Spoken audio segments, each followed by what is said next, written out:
Hello, TV fans and animal lovers. Thanks for tuning in to this first look at Fox's new original comedy, Animal Control, which follows a group of animal control workers whose lives are complicated by the fact that animals are simple, but humans are not. If this is your first time joining us for an ATX TV event, welcome. You can find out more about our year-round events like this one, our membership program for Ultimate TV fans, our annual festival, badges are on sale now, our podcast recommendations, and so much more at atxtv.co. Okay, let's get to why you're really here, which is, of course, the animals. Just kidding, we know it's the funny humans. With bona fides like Community, Crazy Ex-Girlfriend, Good Grief, and so many more, this cast has the range, and we can't wait for you to see what's in store the rest of the season. Don't forget to tell your friends, the Animal Control premieres Thursday, February 16th at 9/8 Central, with new episodes weekly on Fox and available the next day on Hulu.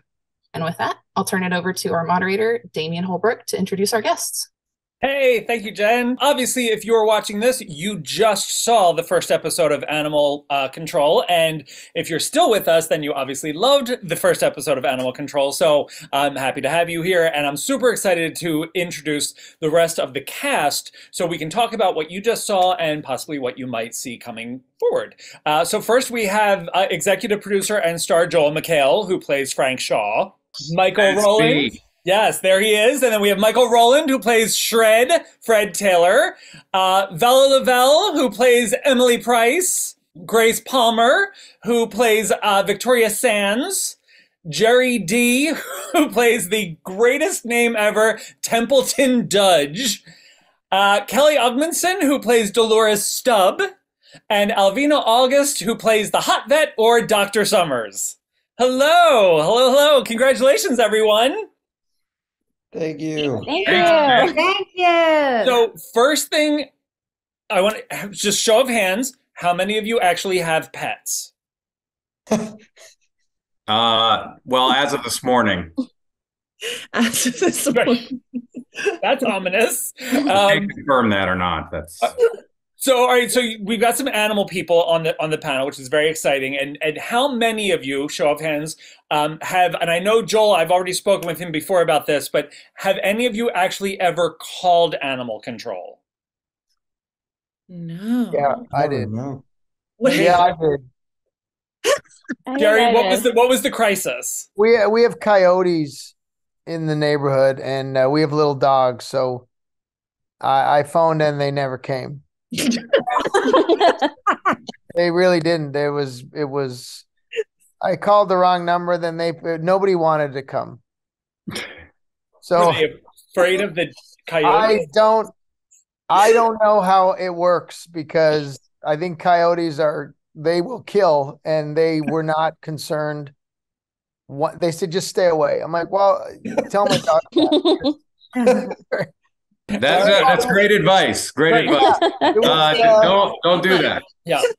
And Kelli, you put your hand up. Have you called animal control? Yeah, there was I was at my friend's place in North Vancouver, where there are a lot of bears, and there was a giant bear in his front lawn, but we didn't call animal control. Actually, we called 911, and they said, please don't do that. So they referred to us to animal control, and they were like, you're in North Vancouver, that's where bears live. So okay, all right, so far you guys actually on the show, you guys are the best representation of animal control. We're like best case scenario. And now, Joel, I know you have never called animal control, but you have called several animals. I did call animal control to tell them there was a guy named Gerry Dee crank calling them. And Kelli, and I said, "Don't go. They're just making that. They're making it up. Yeah. No, I have not called animal control. Not yet. But you have caught several snakes. I have caught rattlesnakes at my old house. Yeah, exactly. Yeah. With oven mitts and tongs and a pirate. Yeah, it was right outside of our front door. And my cousin used to capture snakes out in the desert, and he taught me how to do it. And so I was not smart. And so I put it in a Pyrex and then released them back into Griffith Park, where we used to live. We used to abut it. And I said, you're free. Go terrorize some other neighbors. Go ahead. And I did. Then I did it for a neighbor. So they had one. They left their shoes outside, and the rattlesnake was just sleeping in a nice flip flop. No. Oh, Jesus. So your cousin taught you to do this with oven mitts? Well, no, he just uses bare hands. Okay. He was, there used to be there was a time here in California when there was no rules, and he would, and this is the 70s, so or the early 80s, you could capture like gopher snakes and sell them to pet shops, and it's all illegal now. And so he made extra money just beyond that. It's like, oh, here's $20 I can make. I mean, yes, I don't condone any of this, but but he taught me how to be around snakes out there.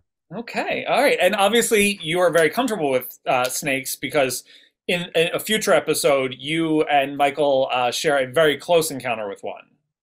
No, that got cut from the show. Oh, it's completely out. Yeah. Yeah, no. In the promos. They replaced it with a basket full of kittens, and stakes are a little lower, but it was so cute.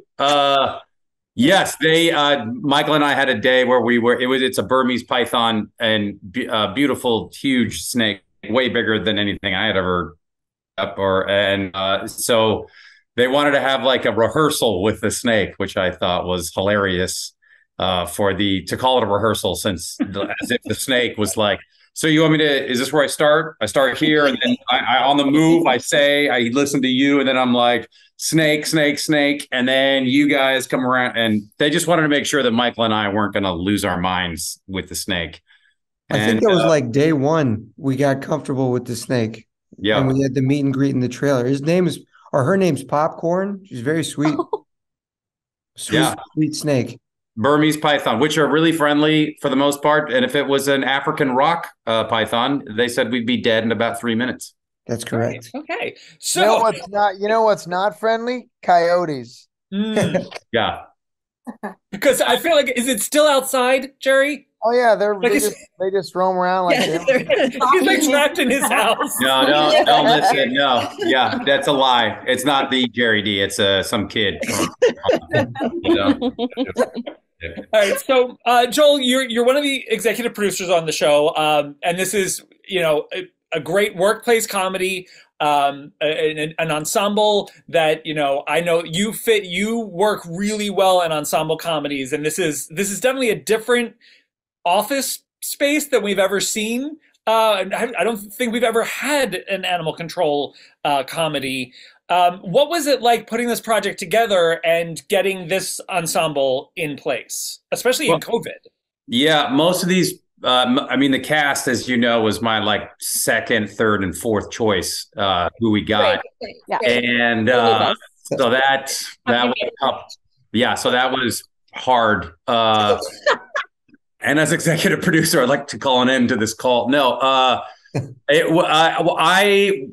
came in late. They asked me if I would do it, and I jumped at it because I really liked it. And as you said, like I kind of thought, I feel like it had been done before, but then I realized it hadn't. And I was like, it seems like something, animals, people telling jokes, that seems like a good combo. And then I signed on, and then I did a lot of readings with different actors, and again, some of the actors right here really tanked it, but well, we were like, fine.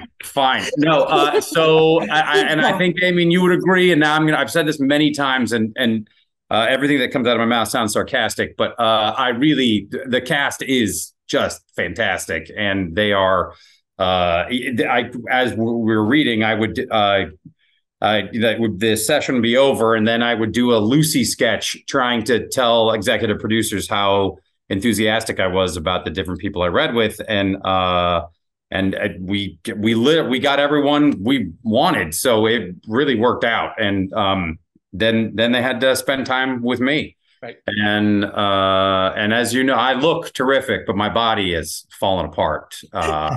They have to help me on the set. It's sad, incontinent, all that. No, so that's how I didn't.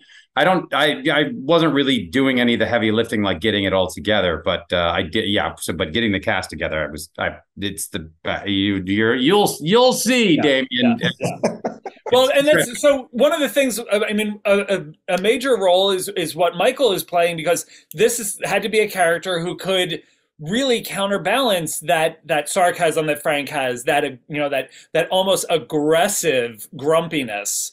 And Michael, this is really your first series regular role, one of your first jobs, right? Like scripted television. This is the You've been doing stand-up all this time. First job I've ever had. And it's it was a very nerve-wracking, but Joel made it great. Everybody made it clear from the beginning that I should be there, and it put me at ease, I think. So it was nice. I'm not sure what you ask. I'm sorry. Well, how's the learning curve been going from like doing stand-up for so long to, every day showing up on set, like learning your marks, all that stuff? I was racked with anxiety the whole time. I was oh my God. I was a prisoner in my own mind. I was suffering constantly, but for the best. And it was a lot of fun. It really was. It was so much fun. And everybody was really understanding of my neuroses and really kind about it, and made it to the point where at the end of this whole process, the last week, you should have seen me. I was a monster. My head was so big. I was snapping at people. Mm-hmm. I was demanding things I had no place demanding. It was good. So I call that growth. Right. Sure. You've earned it now. Yeah. Thanks. And now, Vella, we first met when we did a panel for Mr. Mayor. And I feel like Emily is like a more secure, or a more successful, less secure version of that, like office politics. This is a woman speaking, like Michael, riddled with neuroses. Yeah. She has a serious sweat issue. But this woman, but she seems a little bit more comfortable in this environment. Oh, that's interesting. Well, it's definitely less like stakes. Like Mr. Mayor was government, and this is just animals, and clearly animal control officers don't answer the phone. So I feel like the stakes are way lower. But I do think Emily, she's in charge of the whole office, which is a lot of responsibility, but she's just so nervous and is just terrified that she isn't capable of doing it. But I feel like Mr. Mayor, my character, was overly confident in and didn't have the skills, and Emily probably does have the skills, but just like is convinced she doesn't. So, and she's more part of the whole team. I love the fact that like there is a team, and then we have our villains, which would be Dolores and Templeton. Villain. Oh yeah, especially when you take away like the snacks. Yeah, true. But this and they do kind of lay a little groundwork of like, oh, maybe Emily is involved with Shred, interested in Shred. And I know that there's some other stuff that comes up later on. But will we see, as the series progresses, actual connected storylines, like ongoing storylines? Definitely. I feel like everyone kind of every character kind of does have a big overarching arc in the season, which is really exciting. So you do have the standalone episodes, especially with the animals, but I feel like everyone really kind of, they gave everyone something to really go for, and especially like inter-office things. And they also get to go home with a lot of you as well. And Grace, we actually, in the first episode, we see that, well, actually, when we first meet you, I'm like, are these government employees? Like, is this a thing? Like, is animal control under the government? Okay. So when we first meet Grace, she's clearly coming off of a drug-fueled boat orgy. Is there no drug testing? Is there no, like, what are the rules? You know what? I don't have animal control in New Zealand, so I had to do a lot of research, because I was like, I don't know what these people really do. I think it's mainly because we don't have any animals that could like kill you. Like, we don't really have anything that dangerous. There probably is animal control. You know what? Forget I said anything. They probably do exist. But what did Sam Neill do with all those dinosaurs? Sorry. Joel thinks Sam Neill is like the only other person from New Zealand. And Name another. Name another. Peter Jackson. Name another. Lord. I know Bilbo Baggins. Frodo Baggins. Grace Palmer. Yes, you raise a really good point. What I am doing sounds very illegal, and maybe something I should have raised with Bob and Rob. No, I do. Most government jobs get their wheeze tested all the time. I think Victoria would know when that time was coming. Right. And she'd clean her act up. Like this is not her first rodeo. Do you know what I mean? Like she's done this before. Yeah, she's bought clean pee before. That's exactly what it is. Because if she's, I can't remember. I don't know if it's in the first episode or not with the rabbits. It might be the second episode where you actually cop from the guy with the drugged out rabbits. Yeah. So this woman is not really concerned about the rules. No, not at all. I mean, you will see later on there is an interaction with a police officer, and even still, I don't think that shakes Victoria in the slightest. Like she's dealt with these people before and is not. She's not a nervous or an anxious person. No. I think it's she's quite confident and comfortable in her own skin, way more than I ever would be. Much like Michael's made himself out to be like a crazy person. He's not. Like he's really not. But I can relate to Michael. I'm quite an anxious person. And I think Victoria doesn't, thankfully, share any of those. She doesn't share that as a characteristic. A genuine free spirit, someone who actually doesn't care what people think for bar one or two people, and also is just quite happy to say yes and see where it takes her. Yeah, like boats. By boats. Like boats. You know what I mean? Those yes people. I have a lot of friends like that. Yes people where they just end up at some festival but in another city. And you're how did you my sister? I just have to share this. There was a freaking flood in Auckland where I'm from in New Zealand a couple of weeks ago. Everyone was trapped. It was an emergency. They went into emergent, what do they call it? What's it called? National emergency, whatever. I called my mum because she's stuck in Auckland, and she goes, Faith, my sister, she's gone to a festival in Raglan. She'd driven an hour north to go to some festival. It's a national, it's all over the news. Anyway, right. So I channel some of my little sister into Victoria. And she's a good person to have around, especially when other employees get into perhaps contraband chocolates. Yes. Victoria's your girl if you're on a drug trip you didn't know that you were on. That's who you call. Everyone needs that person in their life. Right, exactly. And now Alvina, Dr. Summers, this is actually a very tricky role because this is a character who has to be attractive to all of the people on the staff. The fact that they're all crushing on her. And she's quite honestly better than all of them. She can do better than every one of them. So tell me, what are we going to find out about this one? Because when we first meet her, she seems to be absolutely delightful. She clearly loves animals, and she can handle this level of just chaos. Right. And it almost seems like she's oblivious to sort of the affections of everyone in the department. But I think as the story progresses, like Vella was saying, you're going to get to see a lot more than meets the eye. And that's really what I love about it, that this character and just the way that all the female characters on the show are really written are just crass, sexy, messy, nerdy, unapologetic. And that's what the fun thing about this role is, that it's not always as it meets the eye in the beginning. It will kind of change and transform as you go. But no, that's she's definitely one of the gang, just on the periphery initially, but we'll see her integrate a lot more, and we'll see a lot of those dynamics come out. Okay.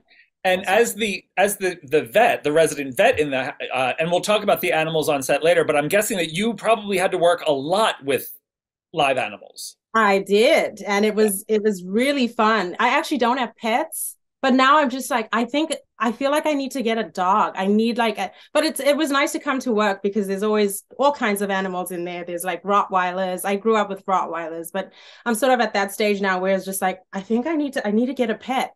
It's like I have a baby or I get a pet. One of those two things has to happen. I also have to interject because me and Alvina had to catch a chicken on set at one point, and it came out that it was not Alvina's first chicken. That it was not my first rodeo. It was definitely. They were like, "How did you do that?" I was like, "I grew up catching chickens.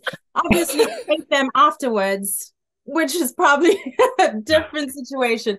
But yeah, I grew up in Africa, so it was sort of a thing. I was in charge of plucking, and thankfully my cousins were the ones that were in charge of unaliving the chickens.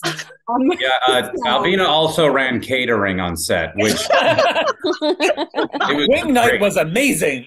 I did. They've got some good catering, some good like those mangoes. Alvina's chicken is so fresh. Oh my gosh! Imagine. No, right, so none of the animals were harmed. Okay, except for a couple of chickens early in her life.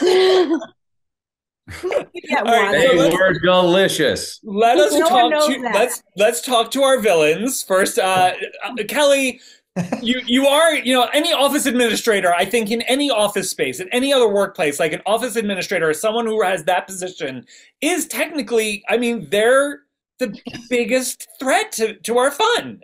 Yeah, that's true. I wouldn't say full wet blanket, maybe damp. Love's a good rule. Just likes keeping things in order.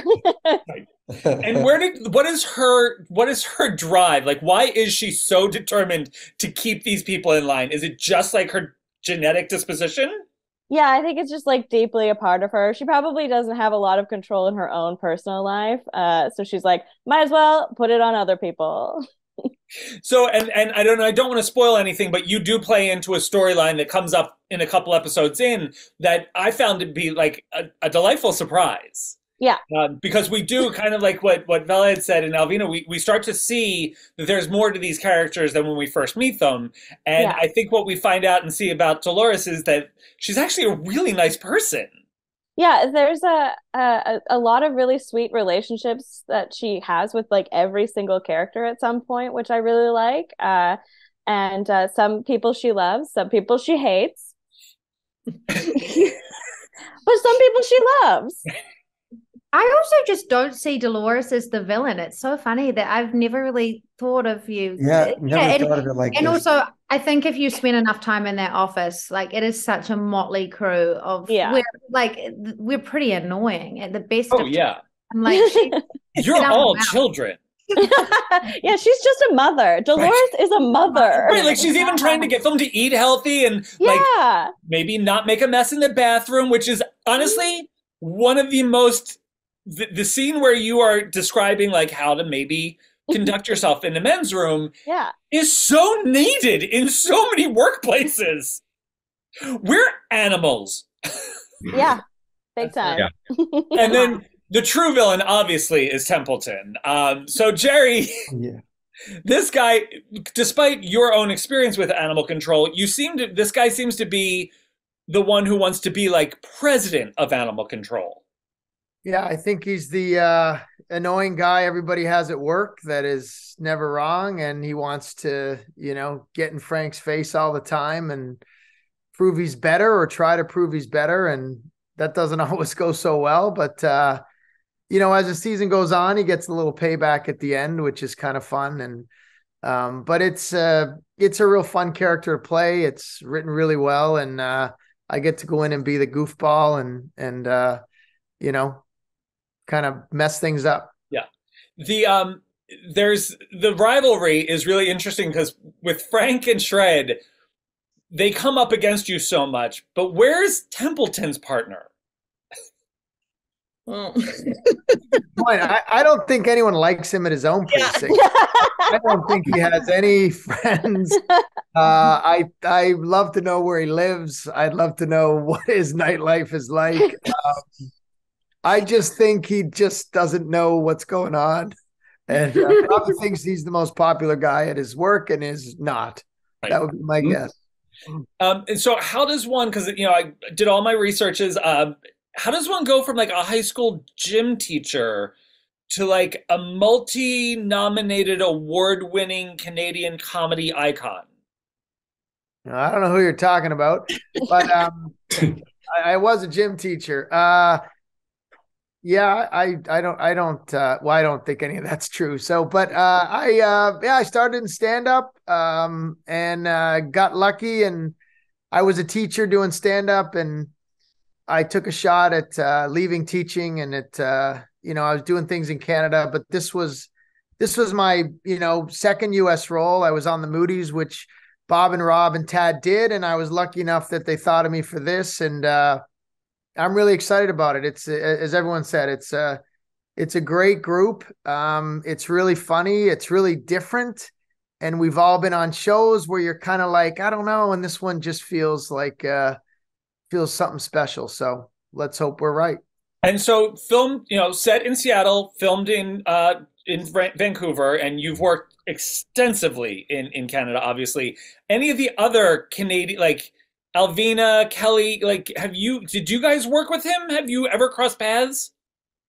No. And I've lived in Toronto for so long, and I've only been in Vancouver for 5 years, but this was the first time. And I'm so glad we had a scene so towards the end of the season, we had a scene together. Yeah. I won't share what it was, but it was a really special one. So yeah, no, it's great. It's great to have. Yeah, and I had seen Kelli in a show she did here, and that was the first time I was introduced to her, and I thought she was so funny, like, just a scene stealer in that show. And it was a Canadian show. So, it's nice to have the Canadians, and it's been great. It's been a great, I'm 54 years old, and this is one of the best experiences I've had in the industry. So it's been great. Damian, Kelli also was a gym teacher. There's a lot of gym Canadian. Yeah, were you really? That's the thing. Yeah, they become iconic in Canada. Almost all of them. It's like stepping stones. You just how to start there. Like in America, most like young actors do Law and Order, but in Canada, you're a gym teacher. You have to be a gym teacher. Yeah. Everybody gets a gym sitcom, and then this is what we teacher, do. Supernatural, Grassy. Right, Supernatural, of course, right. Supernatural. Right. Have to. For a while, they would be on the Montreal Expos, and then that went away. Yes. Yeah. So that's we've got, I love this Sir Joel McHale. The setting in Seattle, Joel, you're a Washington native, technically. I mean, you were born elsewhere, but grew up there, and we spoke about this. You get to put in all your favorite things about your hometown, right? Yeah, the heroin problem. I'm kidding. I do want to say, when I tell my friends who live in Canada or the expats or who live in America, when I say Gerry Dee is in it, they're like, Gerry Dee? Gerry Dee's on your show? And they get very excited. And then I'll be like, what about Michael Rowland? And they're like, oh, who? No,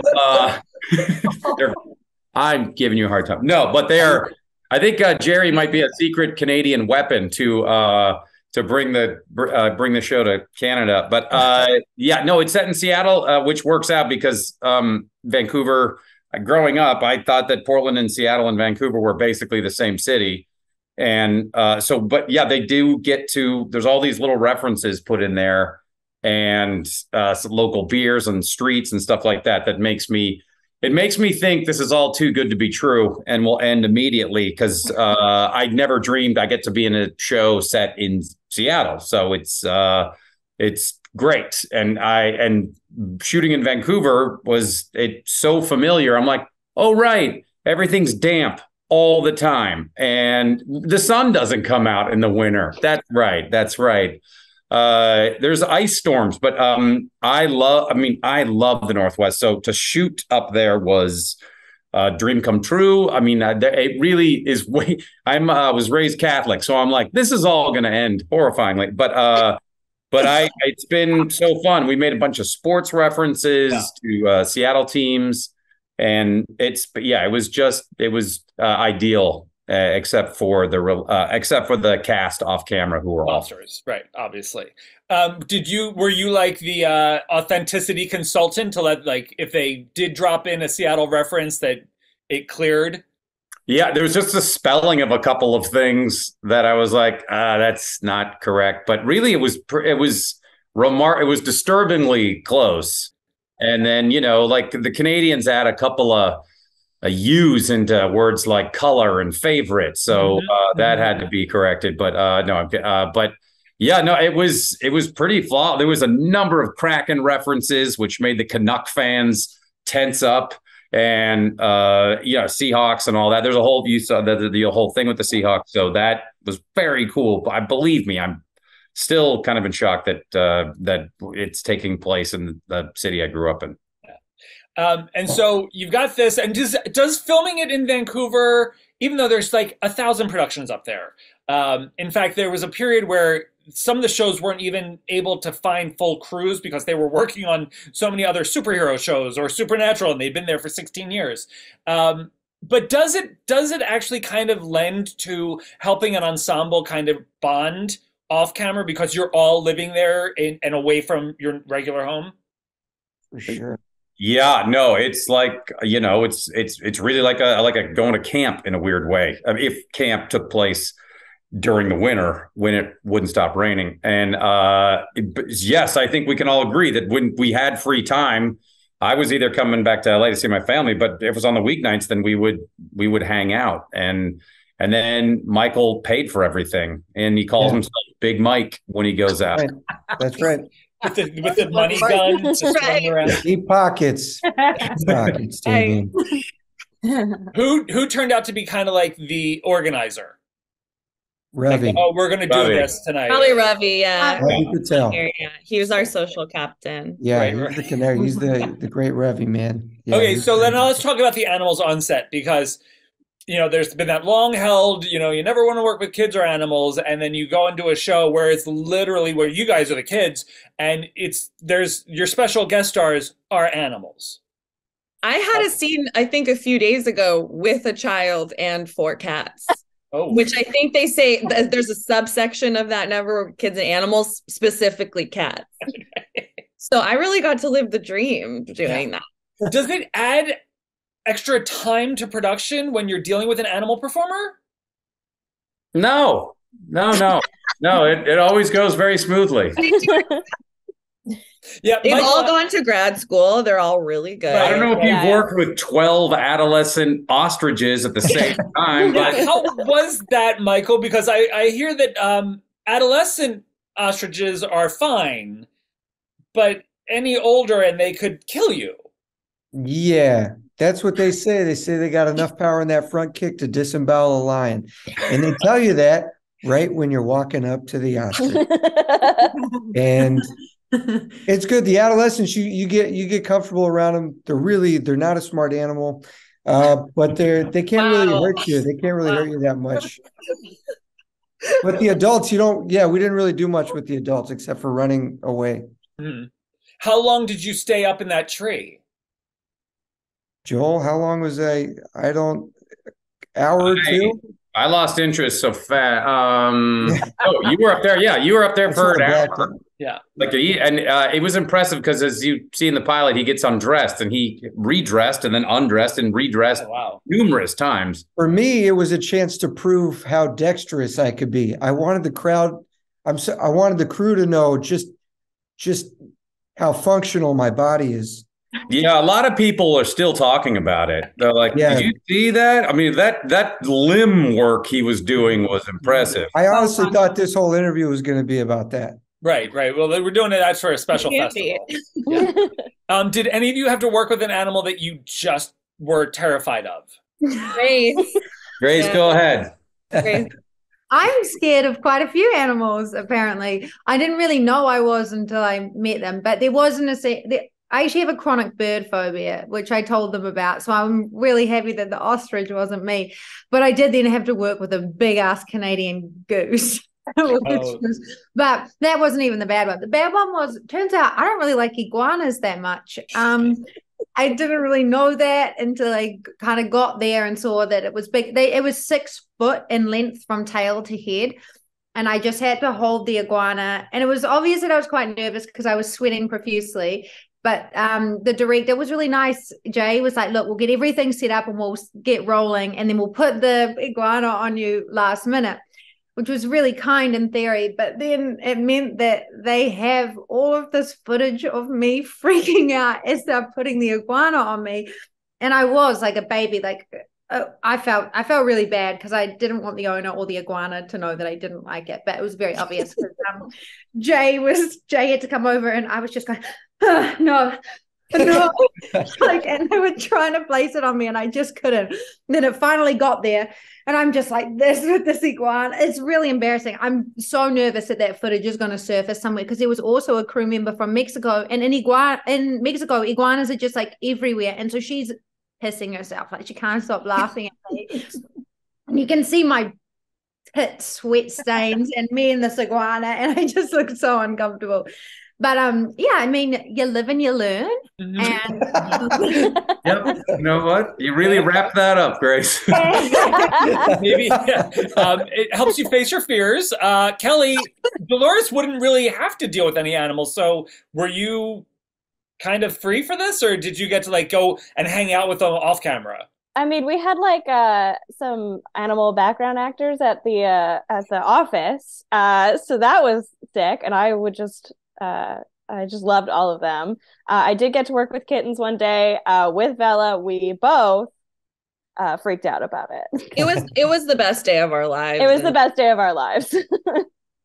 Yeah. Alvina, do you, when we first meet, you need help getting a mastiff up on the exam table? Yes. Weirdest animal that you had to work with? Oh, a llama.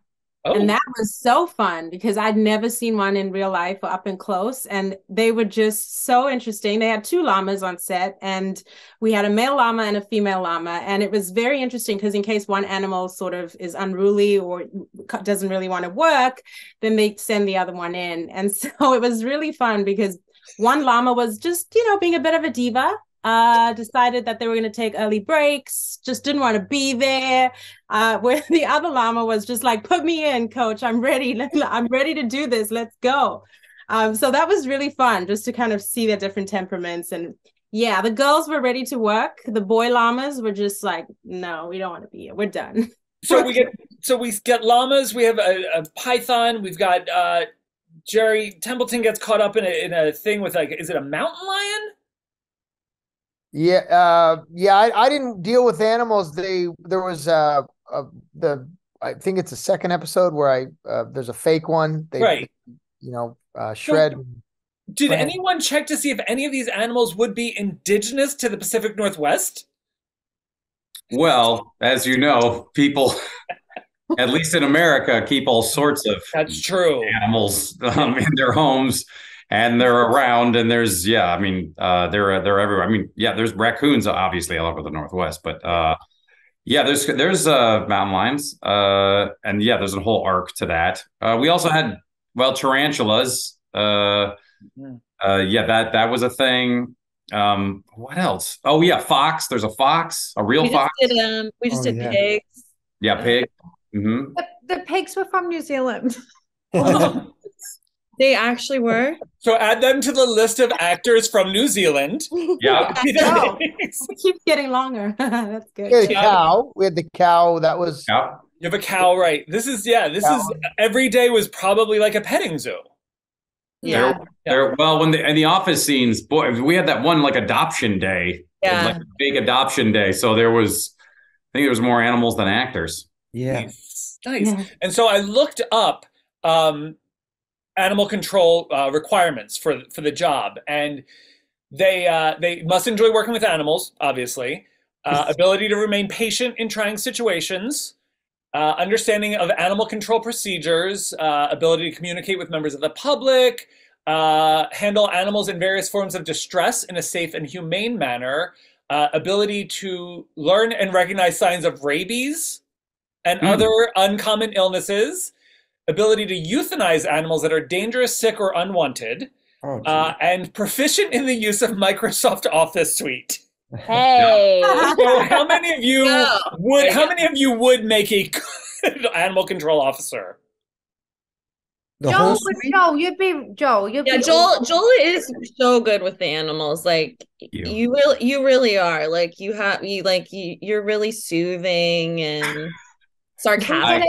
There was Oh, there yeah, was a pig also on set, and you got the pig was No, the squealing. pig, like, yeah, you Yeah. were so sweet with them. I collected bugs as a kid, actually. So I did. I don't know why, but I would catch flies and worms and put them in a scrapbook. And so I'd say me, probably the most experience with animals. I actually collected them. And No one then else pressed collected. them in a book. Right. Put them in a book. How did you squish them in a book? You know what? It's insect taxidermy. I literally would tape them and put fly wing. I don't know. Yeah. I hope I was young. I remember the book.